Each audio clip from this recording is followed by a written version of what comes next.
ਸਭਾ ਹਲਕਾ ਗੁਰਦਾਸਪੁਰ ਤੋਂ ਭਾਜਪਾ ਦੇ ਉਮੀਦਵਾਰ ਦਿਨੇਸ਼ ਬੱਬੂ ਦੇ ਨਾਮਜ਼ਦਗੀ ਪੱਤਰ ਦਾਖਲ ਕਰਨ ਪਹੁੰਚੇ ਕੇਂਦਰੀ ਮੰਤਰੀ ਗਜਿੰਦਰ ਸ਼ੇਖਾਵਤ ਨੇ ਦਿੱਲੀ ਦੇ ਮੁੱਖ ਮੰਤਰੀ ਅਰਵਿੰਦ ਕੇਜਰੀਵਾਲ ਨੂੰ ਮਿਲੀ ਅੰਤਰਿਮ ਜ਼ਮਾਨਤ ਤੇ ਬੋਲਦੇ ਹੋਏ ਕਿਹਾ ਕਿ ਮਾਨਯੋਗ ਅਦਾਲਤ ਨੇ ਅਰਵਿੰਦ ਕੇਜਰੀਵਾਲ ਨੂੰ ਇਸ ਲਈ ਜ਼ਮਾਨਤ ਦਿੱਤੀ ਹੈ ਕਿ ਉਹ ਇਸ ਲੋਕ ਸਭਾ ਚੋਣਾਂ ਵਿੱਚ ਕੋਈ ਬਹਾਨਾ ਨਾ ਬਣਾ ਸਕਣ। ਉਨ੍ਹਾਂ ਕਿਹਾ ਕਿ 2 ਤਰੀਕ ਤੋਂ ਬਾਅਦ ਅਰਵਿੰਦ ਕੇਜਰੀਵਾਲ ਨੂੰ ਫਿਰ ਜੇਲ੍ਹ ਵਿੱਚ ਜਾਣਾ ਹੋਵੇਗਾ।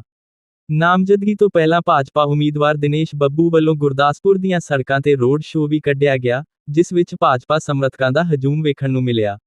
ਇਸ ਦੌਰਾਨ ਕੁਝ ਨਿਹੰਗ ਸਿੰਘ ਵੀ ਬੱਬੂ ਦੀ ਹਿਮਾਇਤ ਵਿੱਚ ਉਹਨਾਂ ਦੀ ਕਾਫਲੇ ਵਿੱਚ ਸ਼ਾਮਿਲ ਹੁੰਦੇ ਨਜ਼ਰ ਆਏ।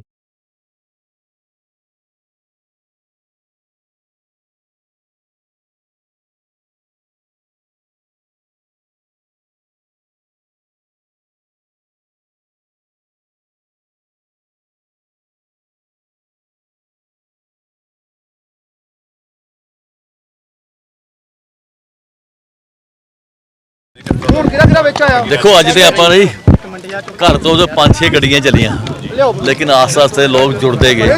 और जिसले मैं दीनानगर पहुंचा ना जी, उत्थे खसूम बहुत ज़्यादा लोग ना जुड़े, गुरदासपुर भी हर जगह जुड़ते गए और बड़ा प्यार मिलेगा लोगों का। और 100% भाजपा फिर तो जितन जाएगी। की मानते हो कि किस तरह का रुझान जिहड़े ने? देखो बहुत वधिया रुझान, क्योंकि देखिया ही होना जी जिस तरह लोग गड्डियां नाल दौड़े करते हैं, पूरा मतलब गुरदासपुर पैदल लोगों ने कढ़िया, नहीं तो कभी नहीं गर्मी च लोग पैदल नहीं चलते कभी। तो इस करके बड़ा प्यार मिलेगा। और बीजेपी 100% जीतेगी। ओपोजिशन का कहना कि बीजेपी जी है पठानकोट जिले तक ही जी रह जाएगी। चलो तुम देख ही लिया जी, गुरदासपुर भी देख लिया, दीनानगर भी देख लिया। हूँ मैं इस बारे कुछ नहीं कह सकता। बीजेपी ना जी दीनानगर भी बड़ी वोटां जितनी है, गुरदासपुर भी बटाला भी, कादियां ते डेरा बाबा उत्थों भी यही बराबर आ जाना। बाकी हर जगह बीजेपी जितेगी। फतेहगढ़ जुड़ेगा।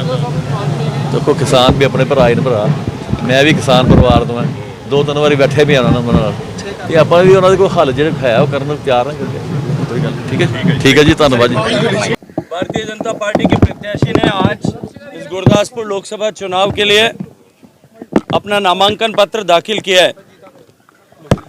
देश भर में जिस तरह से गरीब के कल्याण के राजमार्ग से होकर के देश को विकसित करने के संकल्प के साथ पिछले 10 साल से माननीय नरेंद्र मोदी जी के नेतृत्व में सरकार काम कर रही है, जहां एक तरफ 25 करोड़ गरीबों के जीवन में परिवर्तन ला करके उनको गरीबी की रेखा से बाहर निकालने में सफलता प्राप्त करते हुए, देश की सीमाओं को सशक्त करते हुए, देश को आर्थिक गतिविधियों का विश्व का केंद्र बनाने में सफलता जिस तरह से मिली है, आज पूरा भारत और विश्व इस बात पर विश्वास कर रहा है कि भारत अब विकसित हो सकता है और विकसित होने की दिशा में सबसे तेजी से बढ़ने वाला देश है।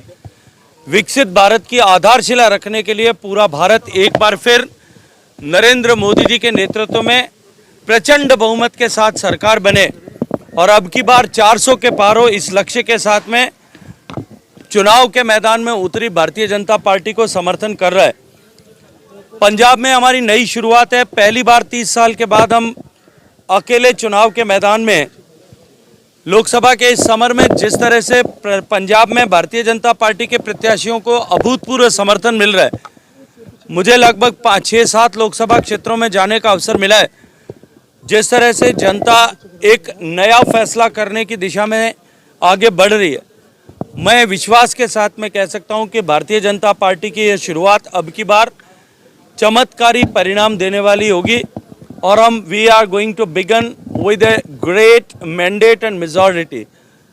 इसके साथ में जिस तरह से कांग्रेस पार्टी का चरित्र अब उद्घाटित हो रहा है, कांग्रेस पार्टी जिसने हमेशा ही देश को बांटने का षड्यंत्र किया, अपनी सत्ता लोलुपता और अपनी महत्वाकांक्षाओं के लिए, अपनी महत्वाकांक्षाओं की पूर्ति के लिए जिस तरह से कांग्रेस पार्टी ने देश को बांटा, आज़ादी के समय देश का विभाजन किया, देश को जाति, भाषा, बोली, धर्म, मजहब, ऊंच नीच, अमीर गरीब के नाम पर विभिन्न पूजा पद्धतियों के आधार पर बांटने का षड्यंत्र किया और अपनी सत्ता को प्राप्ति के लिए देश के सामाजिक ताने बाने को तोड़ने का काम किया था, ये जग जाहिर है।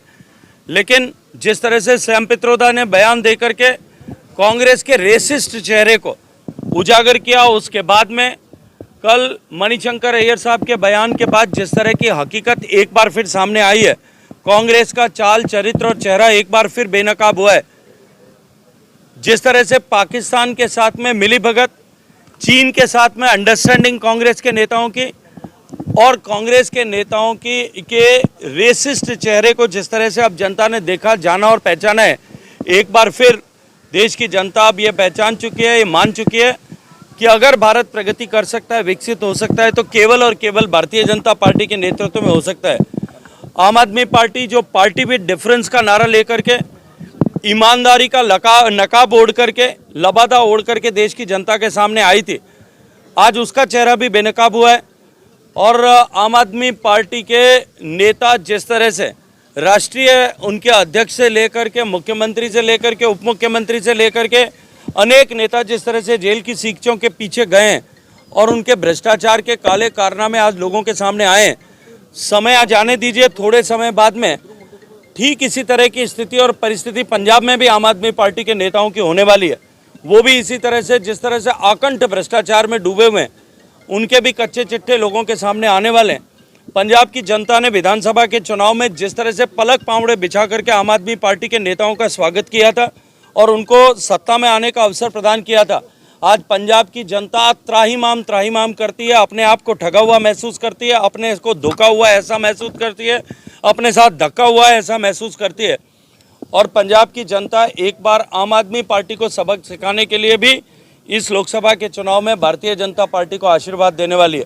मैं विश्वास के साथ में कह सकता हूं कि कमल खिलेगा, गुरदासपुर में भी खिलेगा और पंजाब में अनेक लोकसभा क्षेत्रों में लोग विस्मय करें ऐसे परिणाम आने वाले। अरविंद केजरीवाल को जमानत मिली। देखिए, कंडीशनल बेल टिल 1 दी है, 2 तारीख को वापस सरेंडर करना है।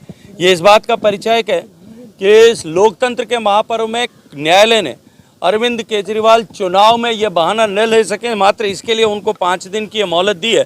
उनको उनके जो उन्होंने पाप किए हैं, जो उन्होंने भ्रष्टाचार किया है, उस पर बिना किसी कमेंट किए हुए मात्र लोकतंत्र की आस्था को बचाए रखने के लिए न्यायालय ने इस तरह का निर्णय किया है। न्यायालय के निर्णय का सम्मान करते हैं, लेकिन 2 तारीख को फिर वापस उनको उसी जगह पर जाना है। कितना असर कर रहा है? देखिए, मुझे नहीं लगता आज के इस ज़माने में, जब देश की जनता इस मीडिया के युग में, सोशल मीडिया के युग में, इलेक्ट्रॉनिक्स के युग में, जब टेक्नोलॉजी के इस युग में, जब हर विषय को ठीक से समझती है, तब इसका प्रभाव चुनाव में किंचित मात्र भी होगा, लेश मात्र भी होगा, ऐसा मैं नहीं मानता।